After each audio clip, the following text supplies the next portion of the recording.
Bonjour à tous, aujourd'hui on est là pour vous présenter la rubrique économique, l'essentiel du fondement de l'économie. Pour éviter de ne pas faire une vidéo très longue, on est obligé de repartir le plan du fondement de l'économie en plusieurs parties.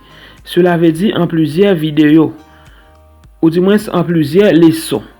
Alors aujourd'hui, on va parler de la naissance de l'économie, d'où vient l'économie, objet et définition de l'économie, importance de l'économie, fondement de base de l'économie, problématique de base de l'économie, division de l'économie, objet de la microéconomie et de la macroéconomie.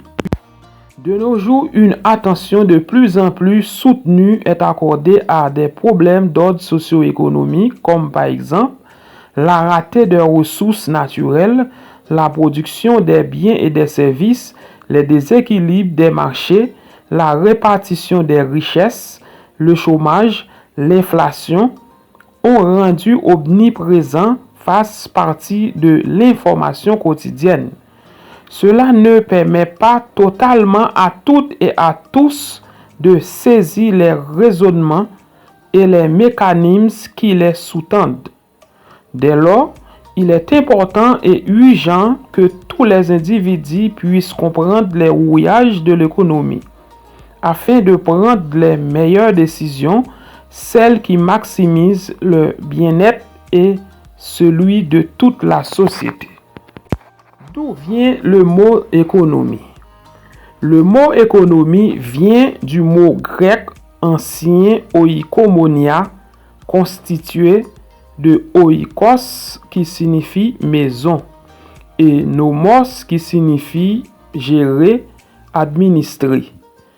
Étymologiquement, économie signifie l'art de bien administrer une maison, de gérer les biens de ménage, puis par extension d'un pays. En réalité, les ménages et les ont beaucoup de choses en commun. L'économie est la science de l'administration, de la location optimale des ressources rares, entre parenthèses limitées, à la satisfaction des besoins potentiellement infinis ou illimités de l'homme. Elle étudie aussi la manière dont la société emploie des ressources rares à des fins de production et la façon dont elle redistribue les résultats de cette production. Fondement de base de la science économique. On va utiliser trois approches. L'approche des classiques avec Adam Smith. Selon Adam Smith, la science économique a pour objet d'expliquer comment les hommes organisent leurs efforts pour mettre en valeur les ressources du monde. Elle peut se définir comme stratégie de lutte contre la rareté qui permet aux hommes de satisfaire leurs besoins. Era tout ce qui n'est pas facilement accessible ou ce qui n'est pas disponible en quantité suffisante. L'approche libérale. Pour les libéraux, la science économique est la science de la rareté des ressources. Elle analyse et explique la manière d'affecter les moyens limités à la satisfaction des besoins limités. L'approche des marxistes. Pour Karl Marx, la science économique est une science qui explique la relation entre homme-nature et homme-homme, leurs rapports sociaux, ainsi que les lois d'évolution des modes de production. Qu'est-ce que l'économie étudie? La science économique ou l'économie étudie les choix des agents économiques, individus, ménages, firmes, l'État, ont réalisé en vue de la satisfaction de leurs objectifs, besoins, désirs de consommation, objectifs de profit, etc. Deuxièmement, comment ces choix déterminent l'utilisation ressources d'un agent, budget disponible, temps disponible, etc. ou la société, ressources naturelles, main-d'œuvre, etc. Importance de l'économie. Il est important d'étudier l'économie pour plusieurs raisons. La compréhension des mécanismes de notre système économique nous permet d'en améliorer le rendement, en plus de nous aider à faire face aux difficultés avec lesquelles le pays est aux prises. Les habitants d'un pays doivent être en mesure d'imaginer et d'évaluer les conséquences reliées à diverses lignes de conduite afin de déterminer celles qui sont les plus aptes à améliorer le bien-être économique et social de la collectivité. L'analyse économique est un exercice logique permettant d'aiguiser notre bon sens. Enfin, l'étude de l'économie peut s'avérer stimulante sur le plan intellectuel. Elle peut mener à un niveau élevé de satisfaction.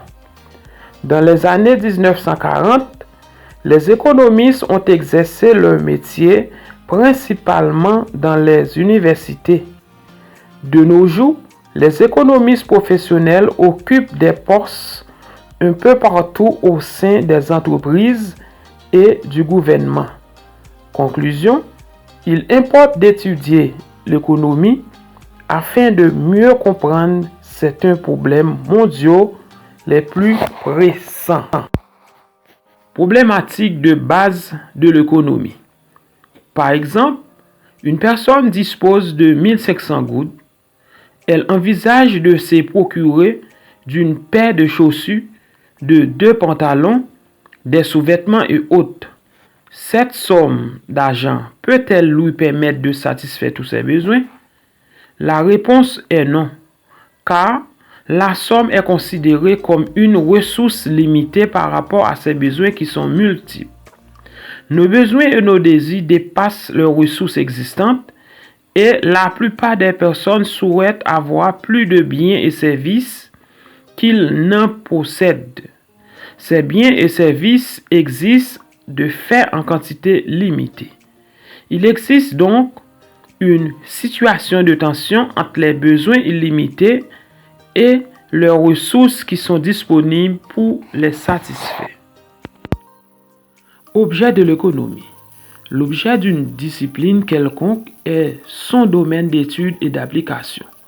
Si la physique et la chimie se donnent une seule définition pour leur objet qui est l'étude des phénomènes de la nature pour la physique et l'étude des corps minéraux et non minéraux pour la chimie, la science économique, vu la divergence de ces définitions, elle se donne plusieurs objets. Définir l'objet de l'économie consiste à préciser ses domaines de recherche. En d'autres termes, on devrait savoir de quoi s'occupe la science économique. Division de l'économie. En économie, il est une erreur de croire que ce qui est bon pour un individu ou un sous-groupe l'est nécessairement pour le groupe tout entier. Il s'agit d'un sophisme. Une généralisation valide pour un individu ou une partie d'un tout ne se vérifie pas automatiquement pour le groupe dans son ensemble. Prenons un exemple économique. Une augmentation de salaire pour le papa de Jasmine paraît tout à raisonnable, car elle lui permettra d'augmenter son pouvoir et son niveau de vie. Par contre, si tous les travailleurs ont une telle augmentation sans qu'il n'ait pas une hausse de la productivité, les prix vont automatiquement augmenter. L'inflation allait donc ronger la hausse de salaire du papa de Jasmine de telle sorte que son niveau de vie pourrait ne pas être meilleur. Bref, pour éviter de tomber dans la situation soulevée plus haut, les économistes, pour mieux analyser les comportements des agents et les phénomènes économiques, divisent l'économie en deux grandes branches qui sont la microéconomie et la macroéconomie. Objet de la microéconomie et de la macroéconomie. Qu'est-ce que la microéconomie? La microéconomie est une branche de la science économique qui étudie les choix des unités de décision individuelles comme le consommateur, l'État et l'entreprise et comment ceux-ci sont rendus compatibles. Exemple, comment le consommateur prend-il de ses décisions? Quel est le volume de production et de travail décidé par l'entreprise? Comment alors cette décision se coordonne-t-elle entre elles? Qu'est-ce que la macroéconomie? La macroéconomie est une branche de la science économique qui étudie l'économie dans son ensemble ou à partir des composantes de base comme les ménages, les entreprises, l'État et le reste du monde. La macroéconomie se préoccupe de la demande totale ou globale de biens ou de services. Le citoyen et la science économique. De nos jours, le citoyen a besoin de connaissances élémentaires en économie pour bien être informé et jouer pleinement son rôle de partenaire social.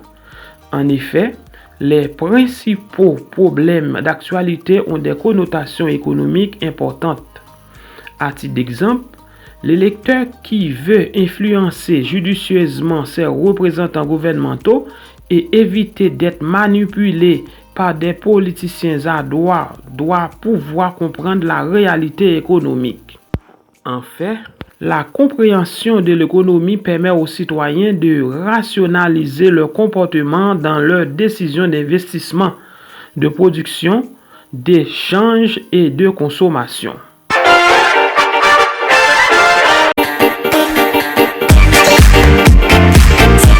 Mesdames, Messieurs, on arrive à la fin de cette rubrique économique pour aujourd'hui et une nouvelle rubrique c'est pour lundi prochain à la même heure.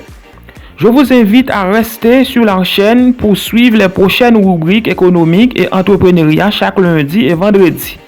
Cette rubrique économique est très importante pour toutes les personnes comme les étudiants, les élèves du secondaire et ceux qui ne savent rien en économie afin de faire connaissance avec des thèmes économiques que nous fréquentons tous les jours dans cette vie comme rater, besoin, bien, ressources, type de bien, type de besoin et tant d'autres choses à savoir dans d'autres rubriques non seulement sur l'économie mais aussi sur l'entrepreneuriat.